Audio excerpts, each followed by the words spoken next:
Hey guys, welcome to Tactical Tuesday, a weekly series that's not so much about impressive gameplay, but instead is about gameplay that we can learn something from. One quick note before I get started, this is not the same game that I used in Mail Monday. I know that they're very similar, but the people are different and the scores are different. It's not the same game. So we were really lucky in that we spawned on the C Domination flag, right? That is the better side of this map. The A-Dom flag is one of the worst spawns in this game. It's one of the most deadly spawn traps in this game, although they've made some improvements to it.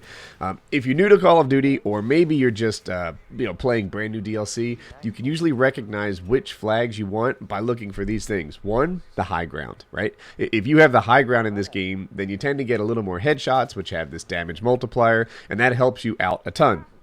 So you want the side with the high ground, and if you know this map at all, then you'll know A-Dom is way down there. The other thing that I look for in, like a flag combo is how far apart from each other they are, right? So sometimes two flags will be pretty close to each other, and the third one will be out there in no man's land. Like Baccarat is a really good example of that, right? The A-Dom point is way out there, and you can kind of, grab C and B together, and A is pretty much available anytime you want to take it because no one's ever guarding that thing.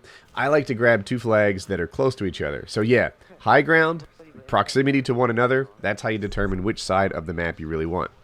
Weapon choice. So everybody hates on the Type 95. Everybody hates on the Striker. People have this notion that some of these weapons are really overpowered. Everybody hates on the Akimbo FNG9s.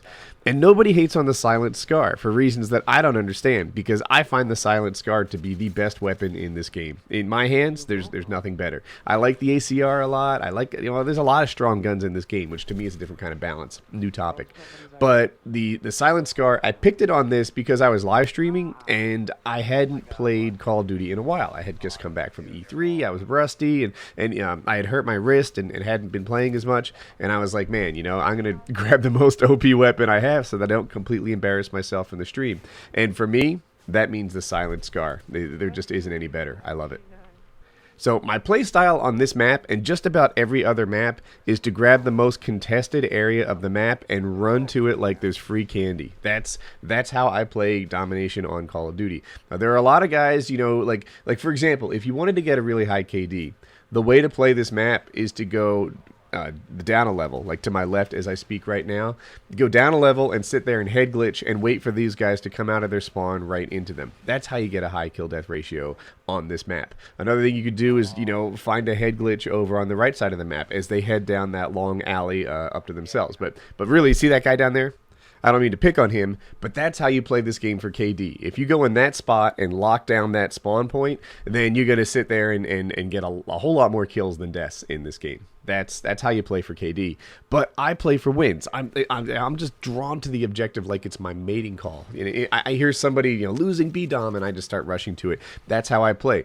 Domination has no respawn delay, so the only real thing that you lose is map position. So I'm always running to this thing, getting it done. Now, I'll freely admit, if you're going 75-4, then you're doing a lot to help your team. There's just no doubt about it. But a lot of times you get these guys, they're going, 25-5, working head glitches, and I would argue that guy didn't do nearly as much for his team as a guy who went maybe, 25-15, but all his kills were defenses. All his kills were right there on that spot. All his kills were locking down the most critical choke points. It's the guys up here in this area that I'm in that are doing the busy work, the hard work of winning the game, and the guys in other sections of the map, well, they're doing the hard work, I guess, of building their own KD. That's my opinion on this thing. Now, the next thing that's going to happen in this game is a teammate of mine is going to call out that they need help holding C Domination. That's something that I've done all the time. Long before I had a YouTube channel, I had an easy time filling up my friends list. Why? Because I talk in games. I'm typically friendly, and I'm usually talking about the objective, trying to sort of coordinate some kind of effort towards letting us play together. And if you do that, you will easily make friends in the game. You just ignore the guys who, tell you to shut up or whatever. I always do. Look at this nade. Get some, Woody. So I'm trying to lock down C Domination. There's a ton. I wish that I had dropped that right on the C Dom point. I made a mistake there. But yeah, talk in the game. Ask for help when you need help. If you say I'm getting overrun at C, then I guarantee you people will start piling into C and giving you a hand. And you can see right there, it didn't really work out like I wanted. But the guy got some support. You know, I got a bunch of kills at C. Now the whole team is reigning in there, and we're doing our thing to work together. That's how you play. Now I got shot in the back. I know that this guy's coming. I still lost that gunfight. That sucks. And now I'm on a death streak. Man, I hate death streaks. On a side topic, I swear, you know, I never think, oh, awesome, now I have juice. This is going to be fantastic. No, I always think it's like a reminder of how much I sucked just recently. I find nothing positive about death streaks. They just suck. Now, I started talking about map position before. I swear, I would much rather have C than having both A and B. I feel like if you have A and B, you're probably just on your way to losing B. You're going to start down there, they're going to be mowing you down, and the other team has an easy job of capturing C. When that Moab dropped, everybody shouted out and said, you know, let's jump on B, let's jump on B, let's do our thing. It was a coordinated team effort, and the reason I didn't hop on is because there were so many guys on it already. There was really no question. But yeah, talking to your teammates is probably one of the best things you can do to help your team win. On a similar note, you know, when you go to the highest level, at the MLG level, it's usually not about which one of them has the best gun skill, although that's important. A lot of the reason that one team beats another is that they communicate and they work better as a team, that they're coordinated, that it's like they have a constant UAV up because they're doing call-outs well. They have a constant advantage. They're working together in pairs. The reason that MLG teams dominate MLG, and guys like you and I, isn't just how good they are on the stick, it's how good they are at working together as a team. Now, take a look at the mini-map over the next few seconds. Watch what's happening here. They're rushing down the hill, this is my team, they're making that right, and they're headed over towards A domination. That's a mess up, that's a screw up, and it frustrates me. If you keep watching the map, you'll see the new dots pop up over on the riverside. You see them dropping in there? Popping up? It's practically begging them to go and play against the C domination point, right? We had them nicely trapped in A dom. Everything was fantastic. And now that they're spawning like just where I did, and they're going to start rushing C dom. That's the natural outcome of pushing A too much. The spawn will flip, and then C is going to be a problem. And we'll see how this works out. Yep, we just lost C. That's the major flag in this game. You think it's B, but it's really not. B is a natural byproduct of holding C. That's the case when you have a lopsided map. You know, a bog was the worst example. It was so easy to, this is COD 4, it was so easy to take B-Dom if you were over there on the A side. But if you had C, it was a big mess. It's not always the C is the good one. Here, you know, we lost C, and that was our problem. Why? You know, because they pushed in towards A too much and caused this kind of trouble. It's extra hard to go get B when you're starting at the bottom of the hill just getting massacred. And by the way, it doesn't hurt that they had an AC-130 up at the same time.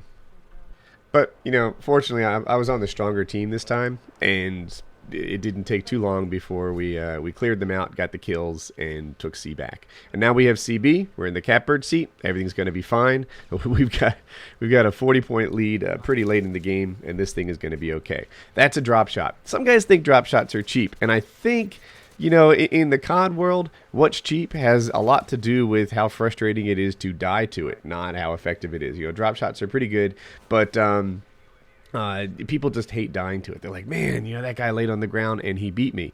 And yeah, I don't know. People hate getting drop shotted. They call it cheap. But what do you want me to do? Stand up and let you shoot me? That's not going to work out. So yeah. Let's take a closer look at this engagement. At the time, I couldn't even see these guys down there. I just kind of assumed that there were people there because I figured my teammate wouldn't be shooting at nothing. That's all there was. In hindsight, now that I get to sit here and freeze frame, I see there are a ton of guys pouring in up on the mini-map. You can see them in the top left. But for me, like I was like, that guy's shooting at something. I'm just going to back him up and throw some bullets in the same direction. Maybe I'll get an assist. Maybe I'll get a kill. But either way, I'll be contributing toward the team effort. So what I have is gunfire pouring back at me. And, you know, what do you do about that?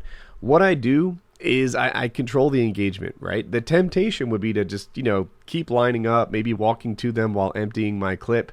What I do instead is I head towards the left and make it so that they can't shoot me, right?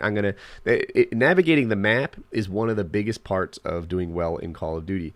And eliminating those long lines of sight from which you can get killed is the key. It's important with every gun, especially with the short distance guns like SMGs and shotguns. But yeah, so watch what I do here. I give myself sort of my own covering fire. I head to the left. I pop out, throw a nade, and then I come back and hide. That's the deal. Now, in my head, I thought I had sort of cleared them out, but and now I drop an airstrike on that same spot, and I'm going to try and, pour it down and get some kills there. So what I wanted to cover there was the map navigation. Map navigation is as big a part of this game as gun skill is. I hate all this smoke. I can never see in this game. Gun skill obviously is important. When you watch the top players, they zap on target as if they were magnets. But another important part is limiting the distance from which you can get killed, and that's map navigation. Map navigation, knowing the traffic patterns, popping out, shooting, popping back, that's an important thing. Not getting your deaths is just as important to getting a kill streak as getting your kills is. So here it's toward the end. I think I want BDOM, but we have to get map control before we cap it, and that's what I'm working on. So at this point, the game is just about won. This lead is pretty unsurmountable or insurmountable. And I'm going to go. I see these guys headed towards CDOM. Get one last kill just for the kill cam, and we call it good. I hope you guys enjoyed Tactical Tuesday. I think that maybe next week I'll try and switch it up with something other than Domination, even though that's sort of my home-based game type. And we'll keep this thing going. Have a good day. If you enjoyed today's video, be sure to give it a like. It's the lifeblood of any channel. 2 videos you may have missed. The top one is Mail Monday. I talk about girl pubes, job interviews, and religion. And as I look back, the girl pubes one is pretty funny. The job interview, I thought I did an especially good job with it. So if you're interested in applying for a job at some point, then that'd be a good idea. And the religion one, I almost wish I could do again, because I don't know. I felt like I could have done better on that question, but you can judge and see for yourself. The bottom one is, does it really work? It's a series where I look at gaming accessories, and this one was widely requested. People wanted me to look at scuff controllers, so I took an honest look at those and let you know what I think. Subscribe in the top right. If you're new around here, surprise video on the side, and have a good day.